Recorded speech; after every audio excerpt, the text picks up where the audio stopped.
आंखों में धूल झोंक रहे हैं, वो गुमराह कर रहे हैं लोगों को, झूठ बोल रहे हैं। बताइए कि अगर वक्फ की जमीन पे किसी ने कब्जा कर रखा है और उसके लिए एक्ट में प्रोविजन था, आपने उसको खत्म कर दिया। अगर मैंने भी कब्जा कर रखा है, जैसा कि आप लोग कह रहे हैं, आपके कुछ साथी बंधु लोग कह रहे हैं कि इनको इसलिए तकलीफ हो रही है, तो मैं पूछता हूं, मुझे सजा का पात्र होना चाहिए या सजा से बेनियाज कर देना चाहिए? सजा मिलनी चाहिए ना मुझे, तो सजा का प्रोविजन तो आपने खत्म कर दिया।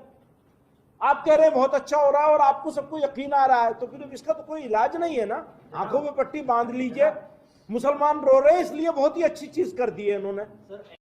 आंखों में धूल झोंक रहे हैं। प्रोटेस्ट के हक में है कि हमारा दम घुट रहा है, आप हमारा दम मत हमें काम करने दीजिए। देखिए, एक बात आपको बताऊं मैं, आप ये डीरेल करना चाह रहे हैं एसपीसी को। नहीं, हम इस नहीं हम कुछ नहीं, बिल्कुल हम प्रोटेस्ट के हक में हैं।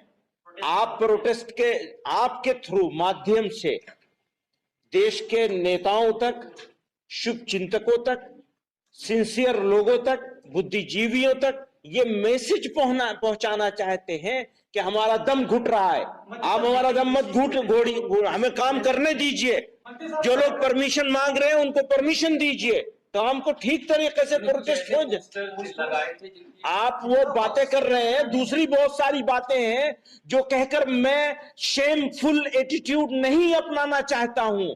ये सवाल जिस तरह से खड़े किए जाते हैं, मैं उसको पहले कह चुका हूं कि ये बहुत शेमफुल है जिस तरह से सवाल खड़े किए जाते हैं। तो मुझे आप हिजबुल्ला और हमास की तरफ आप डायल्यूट मत कीजिए। हिंदुस्तान में આવી 150 વર્ષ આપણો અભ્યાસ કર્યો। રોબર્ટ ક્લાઇવે નોંધ લખી કે આ દેશના લોકો પગાર આપે અને વફાદાર છે, રાષ્ટ્રને નહીં। અહીંથી પોલીસ 20 રૂપિયા પગાર હતો એ વખતે પોલીસનો, પણ એ પોલીસ સત્યાગ્રહીઓ માટે લાઠીચાર્જ કરે।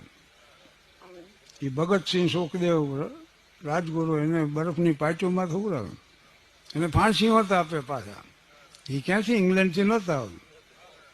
હા, 4 વાર હું જેવો છું ઇંગ્લેન્ડ। એકવાર તો બાપુ કથામાં લઈ ગયા હતા, એટલે કથાના આમંત્રણમાં ગયો હતો। આપણું ગુજરાત રાજ છે ને એનાથી થોડોક જ મોટો છે, અને આંધ્રપ્રદેશનું સ્ટેટ છે એનાથી નાનો જ પાછું। આપણું આંધ્રપ્રદેશ સ્ટેટ છે ને ઇંગ્લેન્ડથી મોટો, 200 માઇલ આમ 600 માઇલ આમ, આવડો દેશ નાનકડો। ગમે અહીંયા પ્રોગ્રામ કરીને સાંજે ઘર ભેગા થઈ જતા, એટલું જ એનું। અને ત્યાં એંગ્લો સેક્શન નામની જાતિ રહેતી, એને એંગલલેન્ડ કહેતી, એટલે એના ઉપરથી ઇંગ્લેન્ડ પડ્યું। બ્રિટન નામની જાતિ વસતી, એને બ્રિટન કહેતી, એટલે બ્રિટન કહેતી, એના ઉપરથી બ્રિટન। આની કોર બ્રિટન, આની કોર વેલ્સ, ઉપર સ્કોટલેન્ડ, ત્રણેયને ભેગા કરીને ગ્રેટ બ્રિટન બનાવ્યું। અને આયર્લેન્ડનો ઉત્તર ભાગ એને જીતીને આમાં ભેળ્યો તો યુનાઇટેડ કિંગડમ થયું।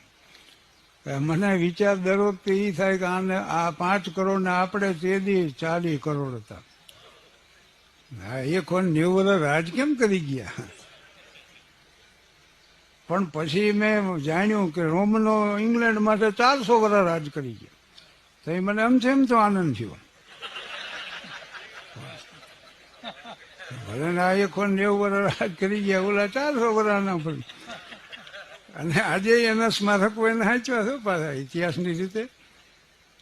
રોમનો છે ને રસ્તા બનાવતા જમીનથી ઊંચા બનાવતા, એટલે એને હાઈવે કહેતા। આજે આપણે હાઈવે કહીએ। આ ઘડિયાળમાં કાંટા આવે છે ને 1 ને 2 લીટા, બિગ બેન ટાવરમાં જે રહ્યા એ રોમન લેટર્સ છે। અને બાસ નામનું ગામ છે અહીંયા, એ ગરમ પાણીના ઝરણા નીકળ્યા ને પછી ગામ વસી ગયું। હું ગયો તો અહીંયા જોવા, એટલે સ્નાનાગારના શોખીન રોમનો હતો।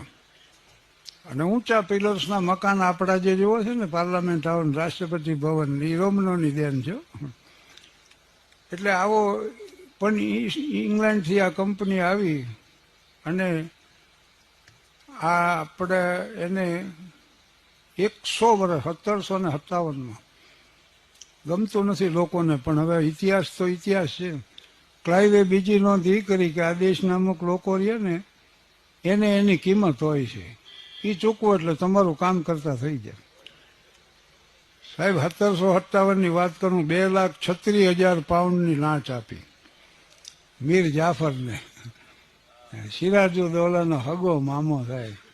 1 લાખનું લશ્કર લઈને પ્લાસીના મેદાનમાં આવ્યો ને 6,000નું લશ્કર લઈને ક્લાઈવ આવ્યો. બધા ફૂટેલા, દેશ જોઈ. લડાઈ શરૂ થઈ તો આપણું લશ્કર ઓની યારે ભળી ગયું, બરોબર, અંગ્રેજો હારે. વળી ક્લાઈવે નોંધ કરી કે એક કાંકરો માર્યો તો મરી જશે, એટલા જ અમે અંગ્રેજ હતા. કબીરની વાત એ છે કે આ દેશે શરણાગતિ સ્વીકારી. એટલે ગુલામ રહેવા આપણે બહુ પ્રયાસ કર્યા. મોગલો માટે લડ્યા ને, તુર્કો માટે લડ્યા ને, અફઘાનો માટે ને, અંગ્રેજો માટે આપણે લડ્યા.